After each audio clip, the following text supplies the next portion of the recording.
Hello, my name is Marissa Charland, and I am a graduate student at the University of the District of Columbia's Speech Language Pathology program.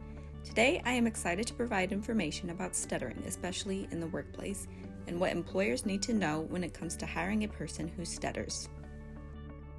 To begin, I will introduce my topic with a quote.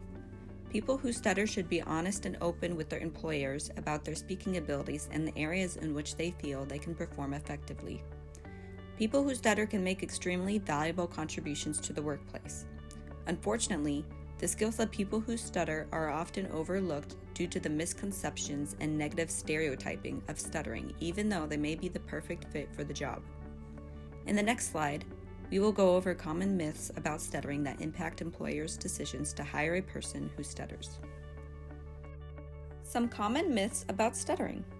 People who stutter are less intelligent or incapable, when in reality, there's no link whatsoever between stuttering and intelligence. Number 2, nervousness causes stuttering.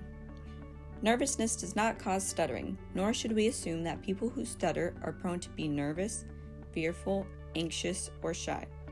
They have the same full range of personality traits as those who do not stutter. Number 3, stuttering can be caught through imitation.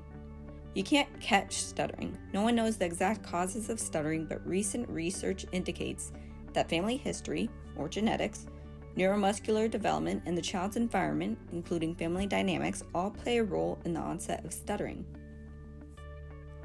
Next, we have, it helps to tell a person to take a deep breath before talking.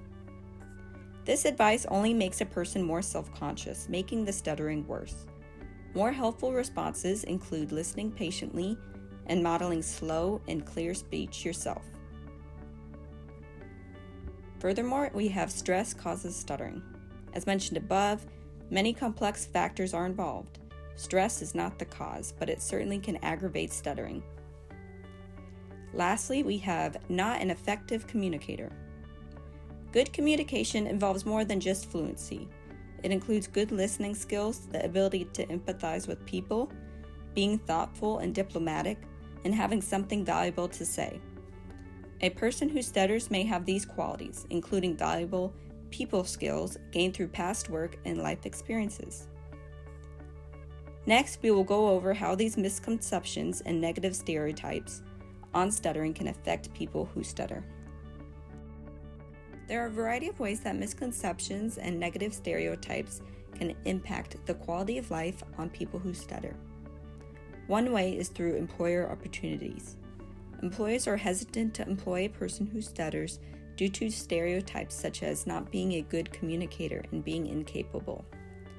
Unemployment can lead to stress, low self-esteem, and depression. People who stutter may need the funds to support themselves just like everybody else. Disqualifying potential employees because of their stutter will deprive employers of the valuable skills that these individuals can contribute to the workplace. Number 2, stuttering can have a huge impact on self-image. The self-image is such an important factor in determining our quality of life and in affecting change. We are the director and producer and scriptwriter of all the images that appear on the motion picture screen in our heads, as well as being the principal actor. So for people who stutter, these negative views can impact the way they direct, produce, and write the images about themselves. This can lead to feeling self-hatred, lack of confidence, anxiety, and depression. Lastly, we have relationships. When family and friends don't understand what it means to stutter or have stereotypes, this may lead to isolation of the people who stutter and avoidance of those relationships. That's why it's important for others to educate themselves, which we will talk about on the next slide. So how can we change misconceptions and eliminate stereotypes in the workplace? One way you could do this is through self-education. So who can I contact to get more information on stuttering? A great resource to use is the Stuttering Foundation, which provides excellent information on stuttering. You could call the number or you could visit their website. And another website that you can visit is the westutter.org, which describes what it's like for people who stutter to go through the job application and what employers need to know. Furthermore, you could help by talking with the person who stutters. By talking with someone who stutters, you gain valuable information about how they feel about the misconceptions and stereotypes, and you could even ask what you could do to help. Lastly, we have holding informational presentations. This could be during lunch hours or maybe the first thing in the morning. Overall, this helps advocate for the person who stutters and teaches colleagues in the workplace about stuttering. Now we are going to discuss ways to empower people who stutter in the workplace.